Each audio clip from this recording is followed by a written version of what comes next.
think we'll get started. We'll go straight to questions today. And let's begin with Chip Towers, and then we'll go to Mark Weiser.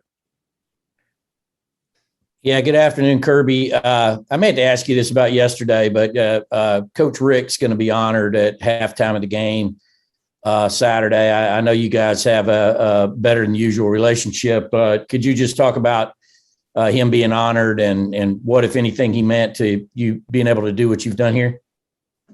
Yeah, Coach Richt and Catherine, their family just have been tremendous to myself and Mary Beth.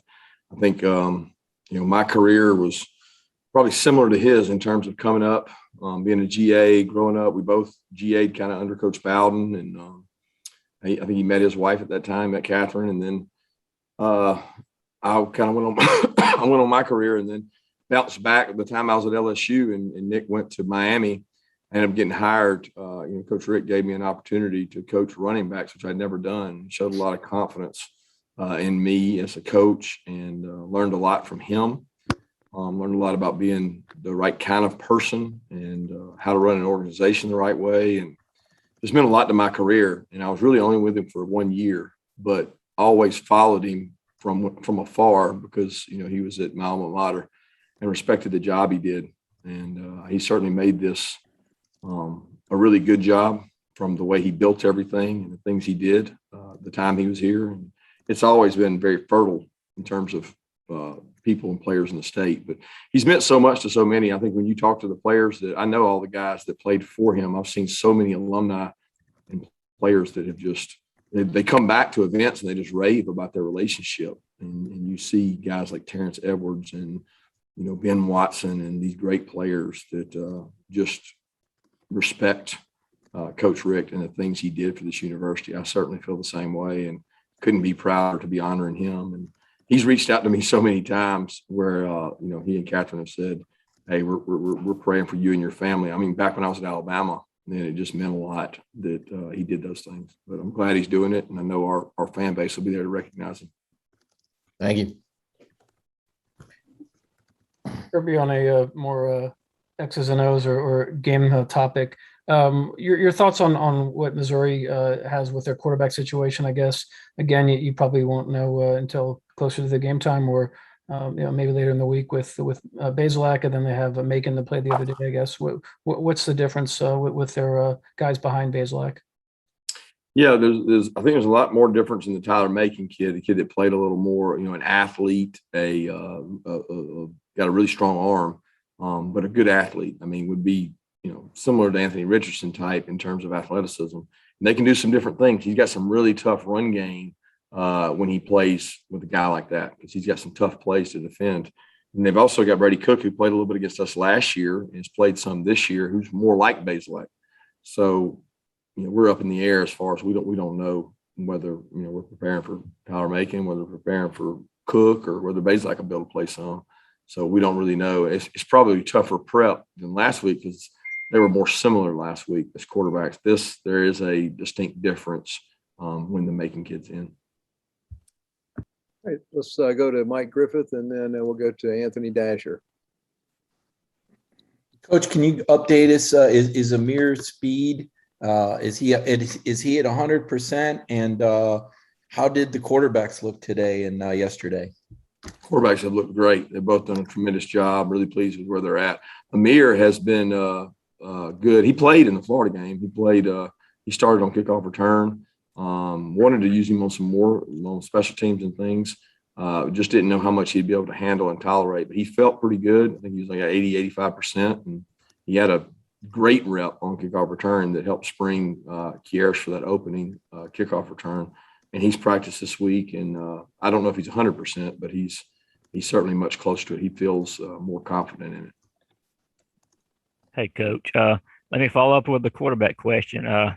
Will Stetson be starting this weekend? And in regard to JT shaking off, any rust, how much of a necessity is it that he's able to continue to do that in these 4 remaining regular season games? I think it's important for both of them to continue to develop, make good decisions. I mean, part of playing quarterback is accuracy, decision-making, mobility. Those things are the critical factors. I mean, anybody can hand it off. We all know that. And anybody can make our run checks and decisions. But it's the decisions when the ball's in your hand and you're having to make decisions where you're going with it, where you're throwing it, all those things that are the biggest deciding factors. But yeah, I'm pleased with where both of them are. Is Stetson going to be starting again? Like I said, I'm pleased with where both of them are, and I think both of them are doing a great job. Let's take the next two questions from Dean Legge and then Tyler Griffith. Kirby, the rankings come out tonight, and it looks like y'all be one. What procedures do you have in place? What do y'all do as a program to make sure the coaches and the players are not satisfied, for lack of a better term, after a big win over the Gators and then whatever coronation, if you want to call it that, would there be tonight? Well, they've had this night 7 times, and I would dare y'all to know how many of those 7 actually won the national championship. Anybody got an answer? Take a guess. 0? I'm guessing 0. 1's the answer. So my point would be to the players, and I made the point today and will continue to make the point. Why? Why did only 1 of the 7 win it? And it's pretty easy because it either went to their head, it affected them. They didn't continue to grow and get better. And, the narrative out there will be, people will say, I'm not saying this because I certainly don't think it's true at all. But the narrative is what distorts young people's mind that they read on social media and things, that there's this, upper echelon of teams, and then there's this other group. And I don't think that's the case at all. I don't see it that way. I see every team in that top 10, top 15 capable of beating each other any given Saturday. So what we better do is distance ourselves from everybody else and get better, because we got some tough roads coming down the pipe starting this week and every week to follow when you play in the SEC. So that's our concern, is not that.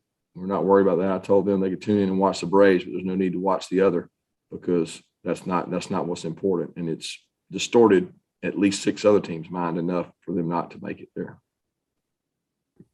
Hey, so Zamir White broke the 100, had his first 100-yard rushing game of the season last week. Can you just talk about what he means, with so much experience in this, like he bought in to the program in the running back room?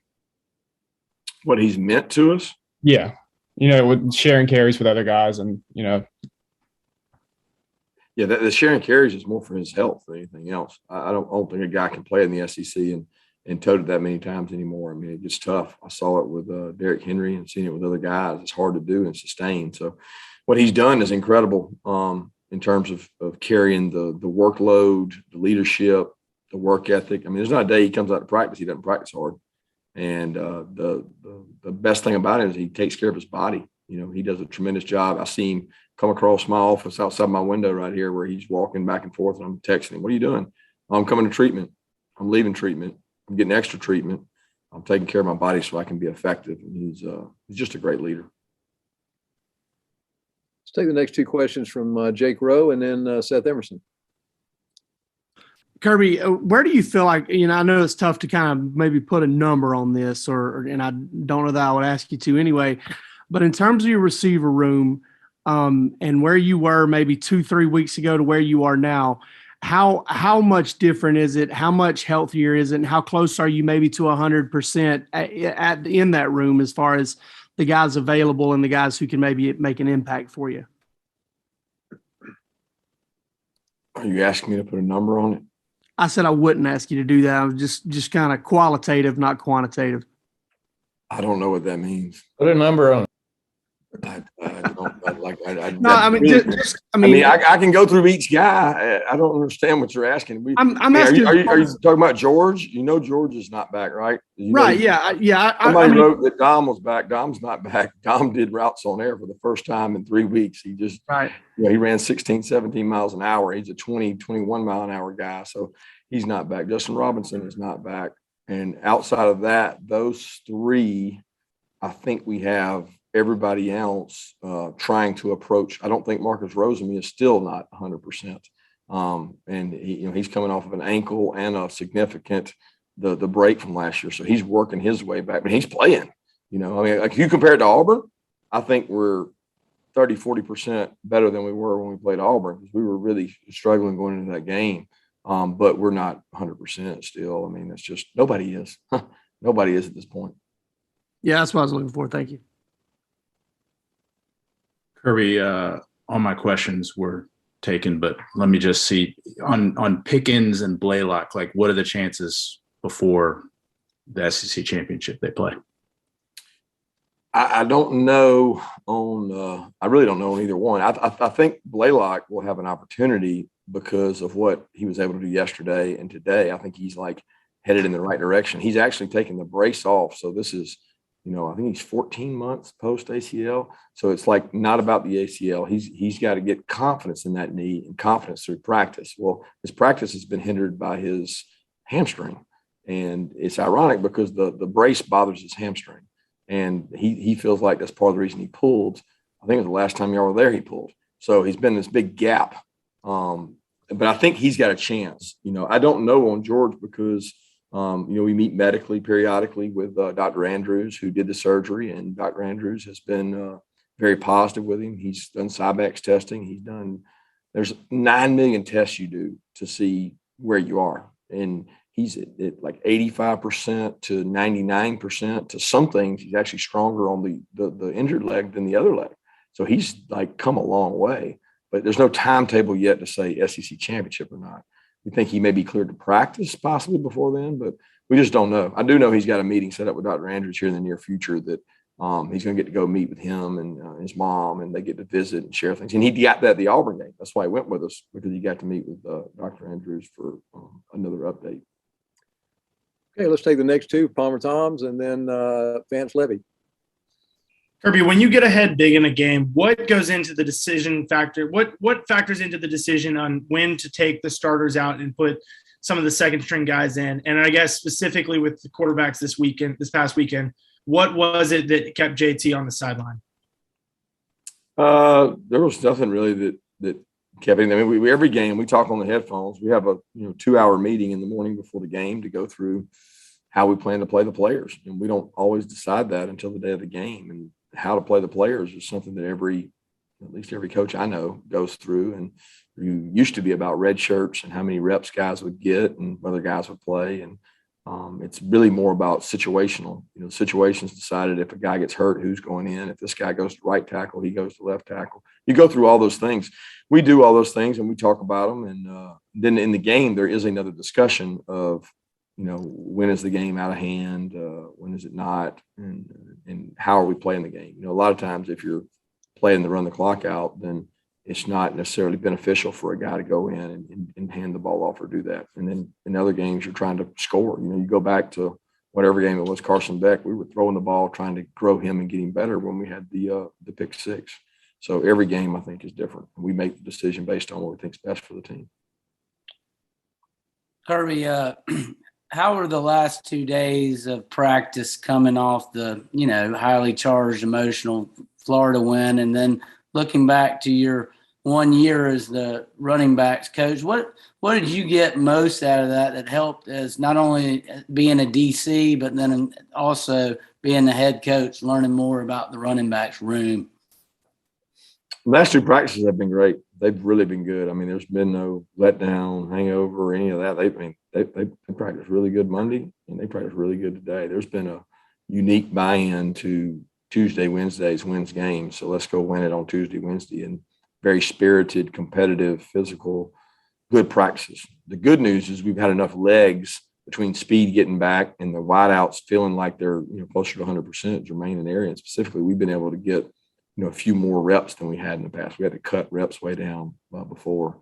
As far as the year experience running back, it was invaluable because I got to sit in a room with Neil Callaway, Mike Bobo, Coach Richt, and hear how they think about things. And, I was charged with watching the defenses, which I thought was really cool, and trying to tell them what the defense was doing or thinking. And I got to listen to game planning, how they went about third down, second down. It helped me tremendously in terms of how does an offensive guy look at it. And I wish I had done a better job learning then, because it's been invaluable throughout the years I've been on defense. Okay, we got time for 2 more questions. Let's go to Connor Riley, and then we'll finish up with Jed May. Hey, Kirby, what are some of the difficulties as a coach in terms of recruiting in season and balancing all that with what you obviously have going on every week on the practice fields? The difficulties of recruiting in season is time management. I mean, it's just you have to make a choice of how much you want to commit to game plan, how much you want to commit to player development and player relationships and mental health of your players, and how much you want to commit to recruiting. And it's not an easy balance. I mean, in season is extremely hard. So our coaches, I think, do a tremendous job at night after our meetings. Sometimes we get done at 9, 10. Each night it's different. Wednesday night we get done after practice. So that's kind of our night that we recruit hard and we communicate with each other what's going on. And then Thursday night we do the same. But just a balance, whatever you're comfortable with, whatever you feel like's best. And certainly when we have home games, it makes it easier. Yeah, Kirby, I wanted to ask you again just about Keely Ringo. Just how has he developed, I guess maybe specifically from a leadership standpoint over the course of this year? I know we talked yesterday about him, trying to hold a teammate accountable on the field on Saturday. And I know you said, maybe in the middle of the game isn't the time for that. But from a leadership standpoint, I guess, what have you seen from him? And, is that a positive step in the right direction for him? Well, I mean, I'm going to be honest, Keely's not really a leader yet. He's still figuring things out. Now, he has leadership qualities. But you're talking about a defense full of some alpha males now, and he's still figuring all that out. He's learning how to lead and set an example, And it wasn't more of a getting on a teammate as much as it was his teammate messed up, and he knew it, and he knew he was right, and he just didn't necessarily handle it the right way. But I'm proud of Keely. Keely's come a long way. He's still got a long way to go. But he's come a long way because, this young man did not practice one time from the time he had the surgery last year. So I'm very pleased with where he's come. I'm proud of the way he works. And he's gotten a lot tougher, contact tough, and he's gotten a lot smarter in terms of understanding our defense. But he still has a ways to go. And he will be a leader on this team because he's going to be a guy that has a lot of experience. Thank you, Coach Mark. Thanks.